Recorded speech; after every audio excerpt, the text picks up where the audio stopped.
이제 하나님께서 부어주시는 말씀의 은혜를 받겠습니다. 매주 금요일 이 시간에는 부천 참 좋은 교회 박용철 목사님께서 하나님 말씀 전해주십니다. 오늘은 마태복음 25장 34절에서 40절까지의 본문으로 사회적 봉사는 주님이 기뻐하실 일입니다 라는 제목으로 하나님 말씀 전해주십니다. 오늘의 본문 말씀을 북한어 성경과 개역 한글 성경으로 각각 봉독해 드리겠습니다. 먼저 북한어 성경 오늘의 본문 말씀입니다. 그때 임금이 그 오른편에 있는 무리에게 말하기를, 오라 내 아버지께 복받은 자들이여, 너희는 세계 창조 이후에 너희를 위하여 예비된 그 나라를 상속하라. 너희는 내가 굶주릴 때 내게 먹을 것을 주고, 내가 목마를 때 내게 마실 것을 주었으며, 내가 나그네로 있을 때 나를 영접하였다. 또 너희는 내가 헐벗었을 때 내게 입혀 주었으며, 내가 병들었을 때 나를 돌보고, 내가 옥에 갇혀 있을 때 나를 찾아왔다 하리라.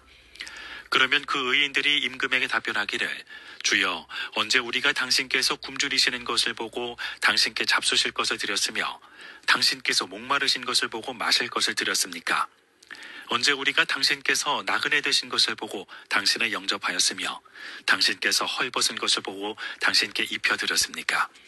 또 언제 우리가 당신께서 병들거나 감옥에 있는 것을 보고 당신을 찾아갔습니까? 할 것이니, 임금이 그들에게 대답하기를, 아멘, 내가 너희에게 말하노니 이 내 형제들 중에 가장 작은 자 하나에게 너희가 행한 것이 바로 나에게 행한 것이다 하리라.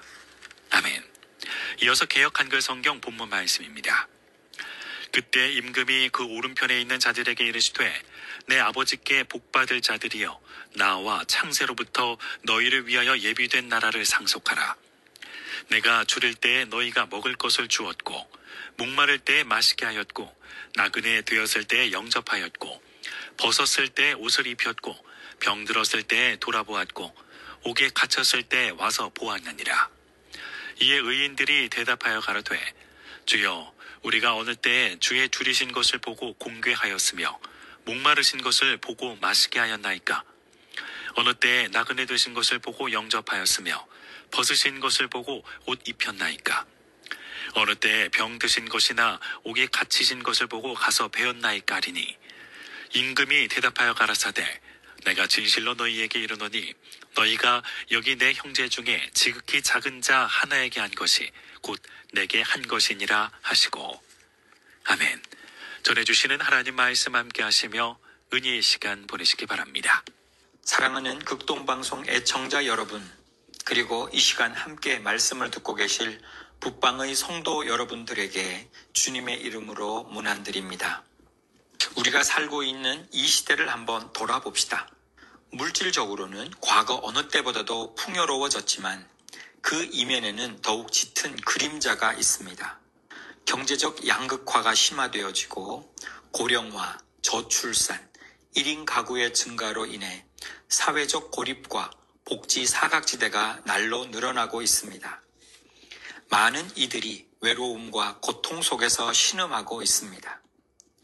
이러한 시대 속에서 그리스도인인 우리는 이웃의 고통을 외면할 수 없습니다.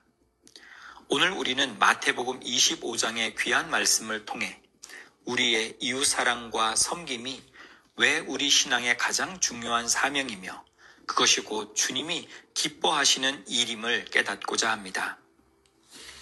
마태복음 25장 40절 말씀을 중심으로 주님께서 우리에게 원하시는 사회적 봉사의 의미를 함께 나누어 보겠습니다. 오늘 본문 마태복음 25장 31절부터 46절은 양과 염소의 비유로 알려진 예수님의 최후 심판에 대한 가르침입니다. 이 말씀은 우리의 구원의 조건이 행위에 달려 있다는 뜻은 아닙니다.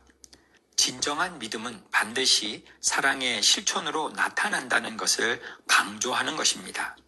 본문에 나타난 임금이 의인들에게 말씀하신 심판의 기준은 화려하고 거창한 종교적 행위가 아니었습니다. 바로 지극히 작은 자에게 베푼 사랑의 실천이었습니다. 줄이고 목마르고 헐벗고 병들고 옥에 갇힌 자들을 섬긴 행위들이었습니다.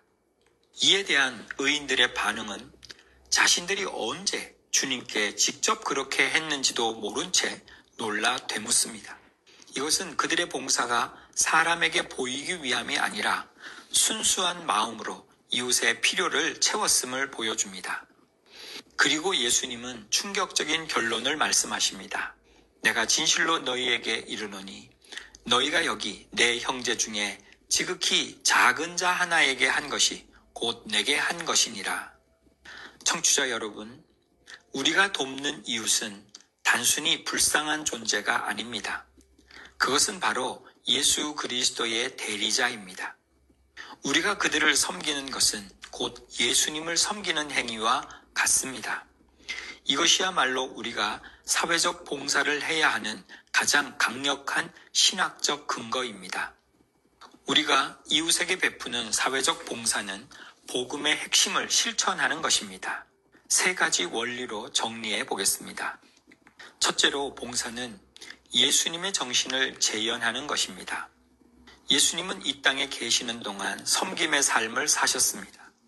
부요하신 분이었으나 스스로 가난한 자가 되셨고 공생의 내내 배고픈 자를 먹이시고 병든 자를 고치셨으며 소외된 자의 친구가 되어주셨습니다. 우리가 지극히 작은 자에게 손을 내밀 때 우리는 그들에게 단순히 물질적인 도움을 주는 것을 넘어 하나님의 형상, 곧 이마고 데이를 회복하게 돕는 것입니다. 우리의 봉사는 예수님의 연민을 가지고 이 땅에 하나님 나라를 실현하는 통로입니다. 이것이 바로 초대교회가 실천했던 디아코니아, 즉 봉사입니다. 둘째로 봉사는 이웃과 함께하는 공동체의 본질입니다. 초대교회 성도들은 어떠했습니까? 사도행전 2장 44절 이하를 보면 믿는 사람이 다 함께 있어 모든 물건을 서로 통용하고 또 재산과 소유를 팔아 각 사람의 필요를 따라 나누어 주며 라고 기록합니다. 이웃사랑과 공동체적 나눔은 교회의 본질이요 정체성이었습니다. 교회는 세상과 동떨어져 홀로 신앙생활하는 곳이 아니라 지역사회 공동체의 중심이 되어야 합니다.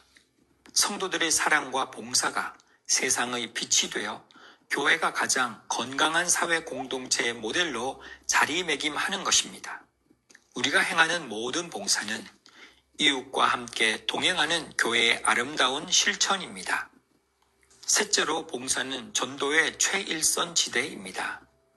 예수님은 마태복음 5장 16절에서 말씀하셨습니다. 이같이 너희 빛이 사람 앞에 비치게 하여 그들로 너희 착한 행실을 보고 하늘에 계신 너희 아버지께 영광을 돌리게 하라. 우리의 봉사 사역은 착한 행실을 통해 복음의 문을 여는 가장 강력한 전략입니다. 말로 전하는 복음 이전에 삶으로 보여주는 사랑이 먼저입니다. 굶주린 자에게 빵을 나누는 따뜻한 행위가 곧 예수 그리스도의 복음을 눈으로 보게 하는 것입니다. 현대인들은 교회를 향한 막연한 편견이 있을 수 있지만 교회가 묵묵히 이웃을 섬기고 헌신할 때 그들은 교회의 진정성을 느끼고 마음의 문을 엽니다.